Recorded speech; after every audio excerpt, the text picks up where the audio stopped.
Hi, good morning, welcome. It's 10 o'clock in the morning, really early start for a wine tour, but what a fabulous place we are today. This is our second little stop.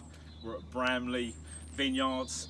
Over here, as you can see, this is Brenley farm B&B, and they have weddings and B&Bs here all year round. But today we're here to talk to Tom and Jules about their wine, and trust me, they've got fantastic backers here, which we're going to try later on. But we're going to have a chat with Jules and Tom over in the vineyards over there in about 5 minutes. So we'll see you in a tick. Okay. Right, hi, we're back. I'm back here now with Tom. Tom, nice to meet you. Shouldn't really, but there you go. It's a beautiful morning. The sun's just breaking out, and we're at the vineyards here. At Brenley Vineyard. And Tom, tell us what we got going on here. What grapes you got here? What you growing over here? So we're growing Chardonnay on Furcal, 95, 121, and then we've got Pinot Noir. Yeah. Growing on SO4, and we've got 115 and 375. 2 hectares of Chardonnay and 2 hectares of Pinot Noir. All of it is destined for making either still or sparkling wine. Okay. It's as yet undecided, and we play it by ear as to how the season's going. Yeah. So at the moment, then, Tom, you've got your Bacchus, which we've had a little sneaky little taste. We will have a little sneaky taste a little bit later on, and I'm telling you now, guys, it is phenomenal, right? And this is 20 minutes from my house. Okay, so this is even closer to my backyard, and this is what's happening around the corner. It is unbelievable. And so mostly Chardonnay, Pinot Noir. For your possibly sparkling coming up. For the sparkling coming up. And your Bacchus is a little bit further the Bacchus over is a little down bit there. further out and round. Yeah, we can take a walk there if you like. Yeah. Because the Bacchus, I heard that some of the Bacchus out in Germany, they produce their production. It's produced by about 75%. Is this due to sort of bad grapes, and what was the story there? Because we're actually increasing here, aren't we? The Bacchus. Our Bacchus production is increasing significantly. Yeah. I think quite a significant proportion of it is due to the ripening. Right. It's been well documented that we're experiencing the close to 1 degree elevation in temperatures, and Bacchus is an early ripening variety. And in Germany, they're finding that it's just getting to the point of ripening too quickly. So whereas over here, we're still managing to pick it as an early variety. That's coming in at the end of September. Really? Wow. So it's leading us into harvest earlier and earlier. And the lovely fruity notes and the crisp acidic flavour that we managed to get into it is still very synonymous with a lovely mellow spring, early summer, nice cut grasses, big, fresh, like fruity flavours, without having any of those deep oaky or woody or citrusy flavours that can be a bit overpowering. Quite light, quite very summery. Very light, very summery. As we said earlier on. Exactly. And a real sort of juxtaposition to the fizz that people seem to think you have to have as a starter. You know, a lovely light white wine. The English Bacchus is a real cracker. And is that because we're producing just slightly lower yields than what the Germans probably absolutely. doing? Has that helped us out? It has. It really has. I mean, if we're looking at a UK average, I mean, people are getting between 2.5 to 4 tons to the acre. In Germany they might be looking at 7 to 9 tons to the acre. It's significantly more, and it is down to the to the heat and the continental weather at flowering time. It's done us a great favour then, really. It really has. Absolutely great flavour.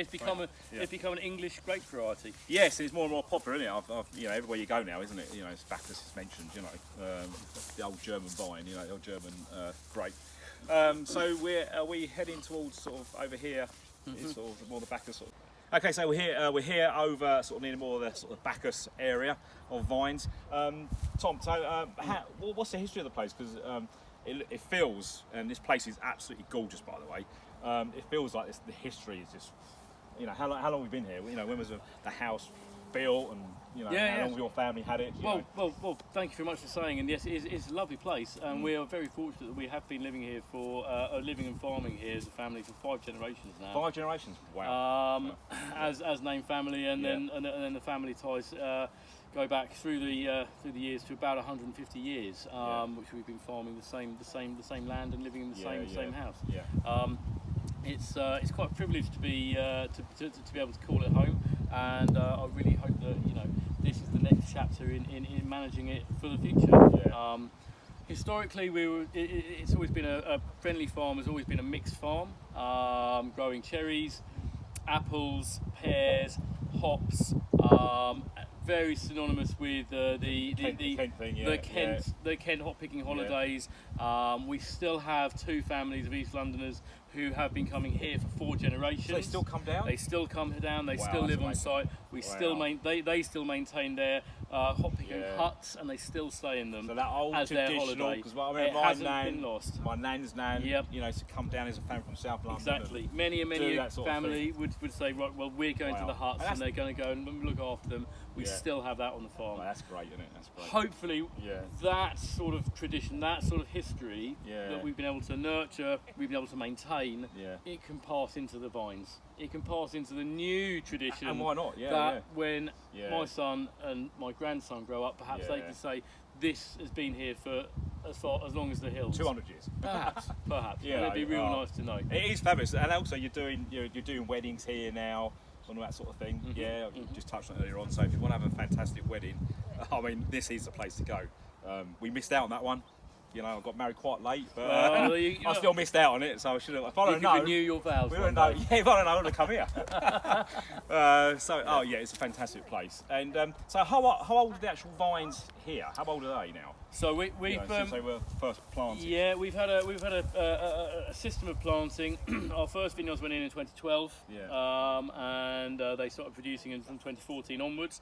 And then from 2014, we have been planting a small amount every year, when and as cash flow is allowed. So starting off from having 2 hectares, we've now got 25. So 25 hectares. So 25 that's hectares. Quite considerable. It is it's a significant uplift. It's a lot of work, Tom. Yeah, tenfold. A lot of work. Once you dip your toe in the water, you sort of decide whether you're going to sink or swim, and it would be really nice if this lovely industry can grow and maintain its reputation for growing top quality world class wines. Oh, and I think that's what it's all about, isn't it? We were having a brief chat earlier on, and it's all about look, we've got to pay more for English wine. It is a premium product. It's a bit like our Cellars. It's premium product, and I think people do pay that. You're not going to see many English wines on the top shelf, sadly, because we can't produce enough. But on the flip side of that, it's quite nice actually to say, I've had some premium wine today. This is fantastic, and we've had a little taste earlier on, as you know, and it was good, wasn't it? It is. Well, you're going to say, I know you are, but it is good, Proof in the pudding always. Look, I think what we're going to do now. Thanks for that, Tom. Fantastic about the history of the place. We're now going to have a little taste, I think, of the Bacchus. See you in a bit. Let's do it. Okay, yeah.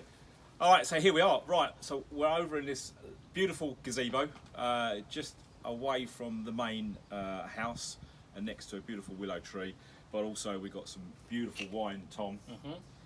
We've touched on it obviously over the past sort of few minutes, talking about the Brenley Bacchus wine. Bottled when, Tom? 2019 grapes, bottled in April 2020 and released in July. Wow. So literally hot off the press. I'll let you do the pouring because it's your wine, okay. Obviously. We had a little taste this earlier on, and it is fabulous. But I just want to have another taste because, you'll see in a minute.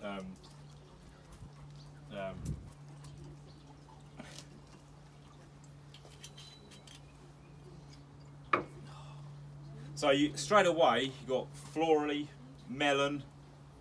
Yeah, so, my nose is not the best nose in the world. White melon, yes. Yeah.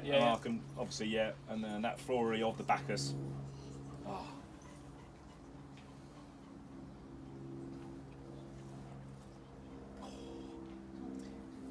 I think I'm here today actually with my wife as well, and obviously Nat, who's on video.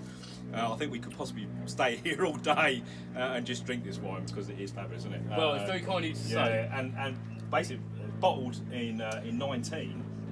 Made in 19, bottled in 2020. Back in 2021. So made in 19, bottled in 2020, and now released. I mean, now released, yeah, and in its absolute prime. For a very young wine. Probably going to be in its absolute prime over the next 18 months. Yeah, I would imagine. So that'd be great to come back. We need to come back, I think, and try it again. Yeah. The hint of melon sort of gives way to a bit of lime peel, a bit of zest on the back of the throat. Yeah. Don't know if you sort of caught that. And it leaves a very complex yet mellow and spring-like fruity aroma on the back of the tongue. This is, I must say, is probably fabulous. You know, what's the time now? Is it about 11 o'clock? The sun's just breaking through. Is it too early for the canapes? Yeah, possibly. Yeah, it's far too early for drinking. Normally it's 12 o'clock time, isn't it? It's normally the first, but couldn't resist it. Obviously, that's why we're here. But great for a nice summer drink in a British garden. And especially we are today. So Tom and Jules is over there. Fabulous place, and thank you very much for having us over here for our second tour Much of the wine tour. So catch up with you guys next week, where we may be somewhere else in Kent. You never know. See you later. Cheerio.